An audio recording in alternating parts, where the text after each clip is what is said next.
on the Boardwalk Honda hotline to Keith Pompey. He's the Sixers beat writer from the Philadelphia Inquirer. Keith, how are you on this Monday?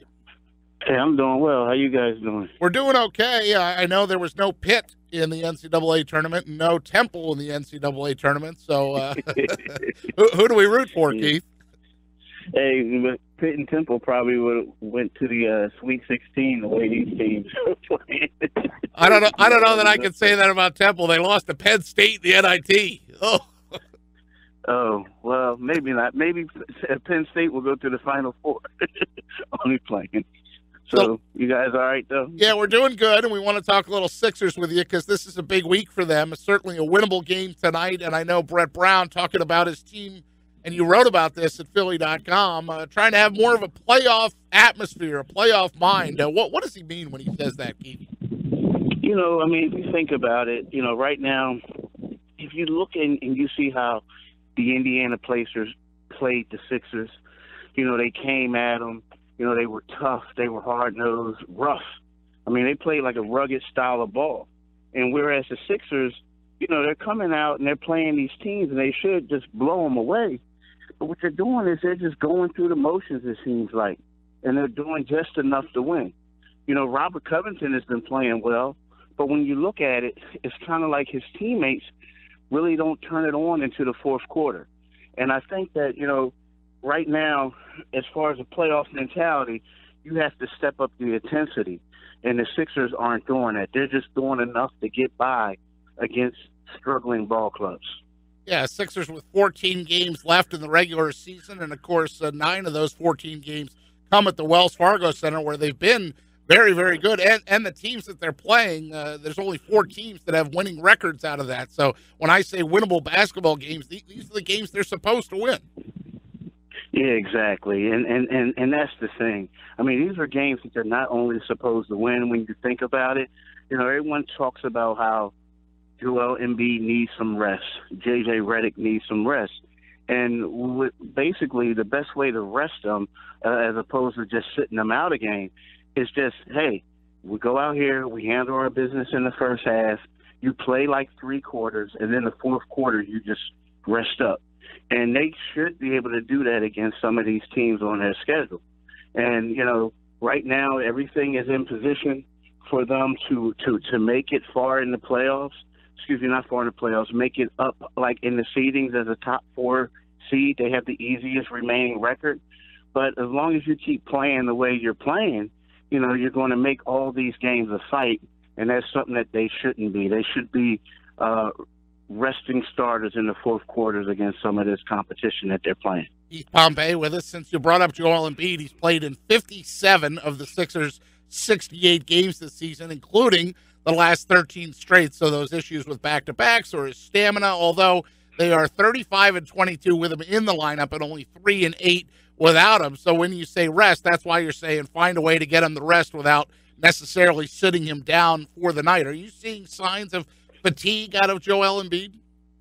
Yes, I do. I mean, and the thing about it is, you know, it's not alarming. I mean, it's to be expected. You know, it's hard. Like I remember last year, Shaq said, you know, you really don't know about the NBA until you play in back-to-backs and until you play, you know, 4 games in 5 nights or 4 games in 6 nights. And, you know, as good as Embiid has been playing, you know, it's one of those things where he's finally getting introduced to the NBA life. And the NBA life can be tiring. And, you know, it's to be expected. I mean, you hear of guys, rookies saying, hey, everything was great until I hit that rookie wall. Well, you know, this is his second year, but he's hitting that rookie wall, so to speak. So this is something that he has to deal with. It's to be expected. And the one thing we do know is in the playoffs, you don't play 4 games in 6 nights. So, you know, this is just something he'll go through now. He'll recuperate, and he'll be fine in the playoffs. Speaking of Embiid, Keith, sometimes I feel like people try to place too much blame on him and Ben Simmons sometimes, and they overlook the fact that these are still young players. And you look back at NBA history, there's plenty of guys who have been great NBA players. The first year or 2 of their careers, they did have some turnover issues. And to me, the turnover issues is not the big deal to me with them because they are still young players. Do you think people are being a little bit too hypercritical of Embiid and Simmons at times. No, not with the turnover. And I get what you're saying. You do have to do it, but sometimes it's like the thing that I think the thing that's really getting to people are the unforced turnovers, or like when you're trying to do too much. And, like Embiid sometimes, he always draws a crowd. And it seems like sometimes he outlets the ball and he gets a lot of assists doing it. But then there's other times when I think he wants to try to do so too much, And again, like this is, he's played 80-something ball games. He's 24 years old. I know Ben Simmons is 21. He's he used to be a power forward. Now he's a point guard. I mean, they're going to make mistakes. But it just seems to me like sometimes when we praise someone for saying, oh, he has 8 triple-doubles, or we're praising someone for saying, oh, he's the best center in the league, which Embiid is. But then all of a sudden, whenever they make mistakes, people start bringing up the youth excuse, and I think it goes both ways, man. I think we don't use the youth excuse, or we say how young they are when we say he's the best center, or nor do we say that, this guy just surpassed Magic Johnson, for assists as a rookie. So, I think it's fair to say, hey, they need to do better, because they do need to do better. We're talking with Keith Pompey here on 97.3 ESPN on the Boardwalk Honda Hotline. You can follow him on Twitter at Pompey on Sixers. So, Keith, from what I'm getting from you is that we need to have more balance then with how we view and how we analyze Embiid and Simmons, because I feel like from what I'm hearing you're saying, what I see sometimes on TV and here on the radio, that sometimes people are too extreme one way or the other. And what I'm gathering from you is that we just need to have a little more balance in our critique of these young players.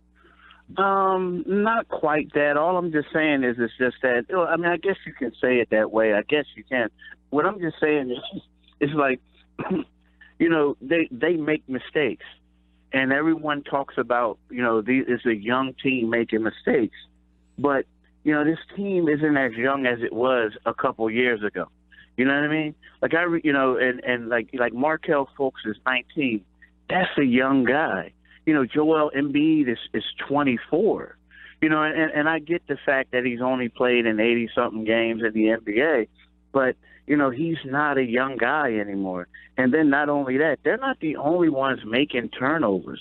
So you have you have a bunch of 30-year-olds on his bench. You have guys 26, 27. And when you look at the NBA nowadays, you think about it, like when a guy hits 30, it's not like the NBA we had when we were growing up. But when a guy just hits 30 now, everyone's talking about, yeah, man, you only got a few more years left in the league. But back in the day, guys were 37, 38. You know what I mean? So, to me, I'm just saying is, we can't just use the youth as an excuse whenever people make mistakes. You know what I mean?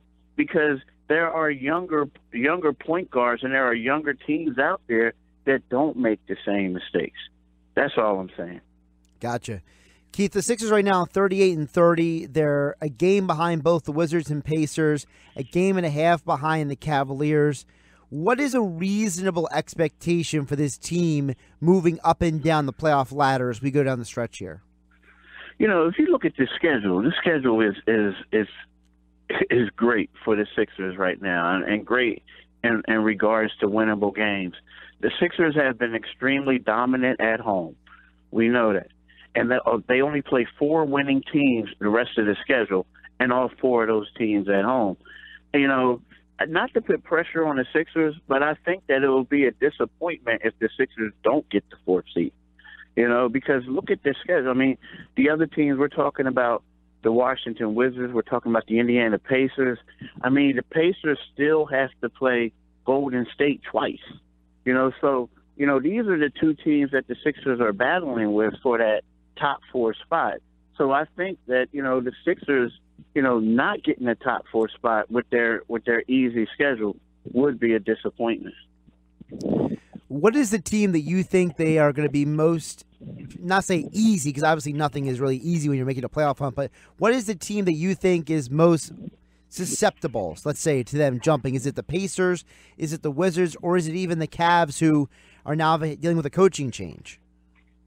It's weird to say this, but the way the Cavs, and it's just tough. Like, on paper, you will say the Cavs. On paper, you'll say, yeah, that's the team that we want.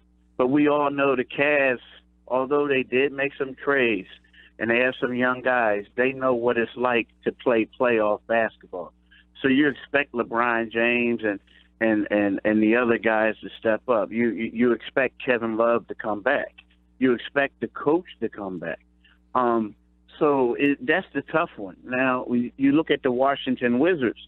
This is a team that the Sixers, the team who played at home won the game. So they split. Like, the Sixers won the 2 home, they won the 2 away games.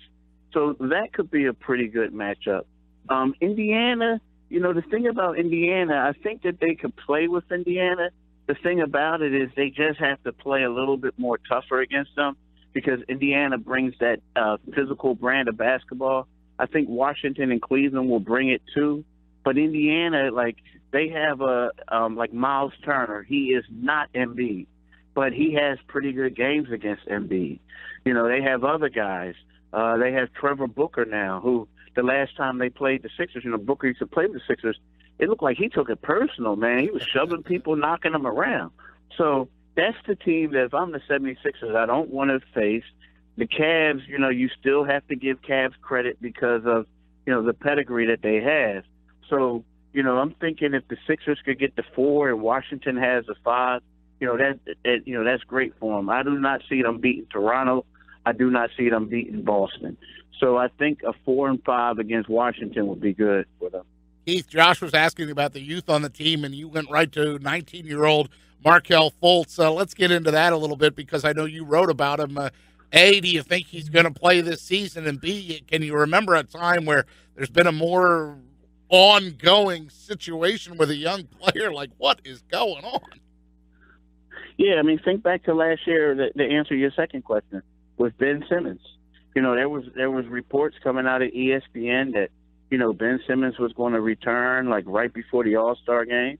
And then it was right after the All-Star game. And then next thing you know, we find out that his foot wasn't fully healed. And then they just decided to shut him down like 3 weeks left. So that was an ongoing story. The Embiid and Nerlens Noel, we kind of knew that they weren't going to play, But in regards to Fultz, that's a tough one. Think about it. Markelle Fultz is you go to the practices and you see, him shooting the ball. It looks a whole lot better than it was, the stuff we're privy to see. And then you go to the pregame stuff and you see him and he looks like great, But the thing is, if you're the Sixers now, I think that he should come back and play. But if you think from the Sixers, it's one of those things where at this point in the year, you're trying to reduce your roster, right? And not add someone in. Someone who missed tonight will be his 65th game that he was sidelined. So that's a tough situation for a coach. Yes, he looks good. Yes, he can get all over the court at practice.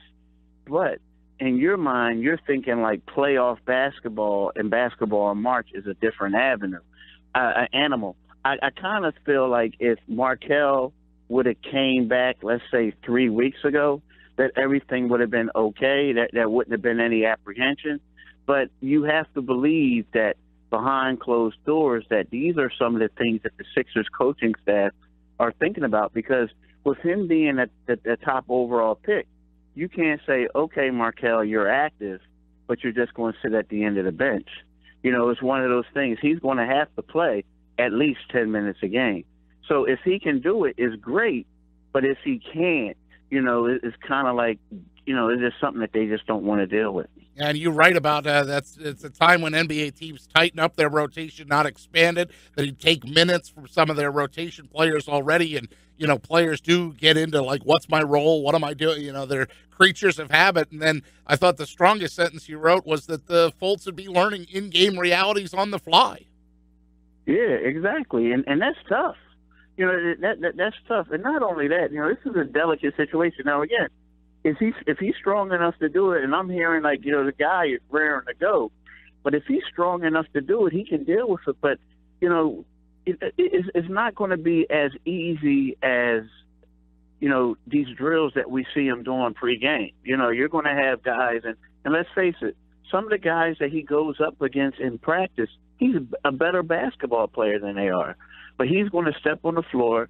There's going to be guys who want to come at him because he's Markelle Fultz, the first overall pick, you know, and they're going to come at him hard. And it's just going to be, how does he respond? You know, I think he's up for the task, but it's one of those things where I don't think the Sixers want to put him in a situation where he's going to fail and where they're going to fail, you know? Now, how do you view Markelle Fultz? Do you view him as a 1 or a 2? Because I know you asked Coach Brown about that, and he deflected. He's a point guard. You know, he's a point guard. You know, I think that he can move off the ball. You know, like, you know, you can classify him as a combo. And, again, we haven't seen much of anything at practice. Well, we don't, you know, we get in the last 15 minutes, and typically the last 15 minutes, that's when they're doing three-point drills and foul shooting drills. Right. But from what you hear, it's like when he has the ball in his hands, you know, he's great in pick and roll, right? They love him in pick and rolls. And also he can get anywhere on the floor in practice, you know, with the ball in his hands. So, you know, there lies a problem. Like, you have Markelle Fultz, who's a point guard. You have Ben Simmons, who's a point guard. You know what I mean? Somebody has to play off the ball. So that's a little problem. Now, I think that, you know, Kel, because he came up as a 2 guard, you know, like his first 3 years in high school, he was a shooting guard. So I think that is more logical to have him coming off the ball and then try to, like, you know, have both of them as ball handlers throughout the game. But, you know, the hard part is both of them play better when the ball's in their hands. That's the tough part. Keith Pompey joining us here on the Sports Bash on 97.3 ESPN on the Boardwalk Honda hotline. Keith, you mentioned the fact that without Markelle, it's a different style of basketball they play with the tightening rotations that you and Pete were talking about. We know Simmons and Embiid are the big 2, but who do you think is going to become the 3rd and 4th option more so heading down the stretch and in the playoffs as well, where when you get to the playoffs, everything gets tighter, everything is just more focused and even more important than ever? Well, it has to be Dario and J.J. Redick. I mean, there's a reason why they paid J.J. $23 million. You know what I mean? And then Dario, you look at it, I mean, you know, Dario has – it just seems like over the last month, he and Ben Simmons have really gelled. You know what I mean? They're really playing great together. And, you know, Dario has been, and at least early in the games, he's been the go-to guy. You know, like, you know, Embiid's been like, some games he gets off, but for the most part, you know, Embiid's like, you know, getting a little feel for the game. He's doing this, he's doing that. And Dario's the one who's putting up the buckets. But, you know, I think that, you know, for the Sixers to be successful, we all know that they have to make threes. It starts with J.J. Redick. I mean, he's the best three-point shooter. And we all know that, you know, Dario needs to get some threes too, because what that does is it opens up the spacing for Embiid. And then also it makes teams play a little bit more honest. So those 2 guys are going to have to be the 3rd and 4th option. Or you might even say that they may have to be the 2nd and 3rd, because, you know, Ben Simmons is the type of guy who, you know, he looks to right now in this stage of his career, he's looking to get his teammates more involved than looking for his own shot most of the time. So I think that it's going to be Embiid, Redick, Dario, and then Simmons in regards to point scoring. Keith, is that the Sixers' Achilles heel? Because you talk about their style of play, and by the way, Markelle Fultz would probably change that as somebody that slashes and drives to the basket. They really don't have a guy like that. Sometimes it's Simmons, but he seems to be reluctant sometimes to go to the hole too, because I guess he doesn't want to get fouled, or he doesn't like to take the foul shots, or, you know, could that be their downfall, their reliance on 3-point shooting only and not having a slasher?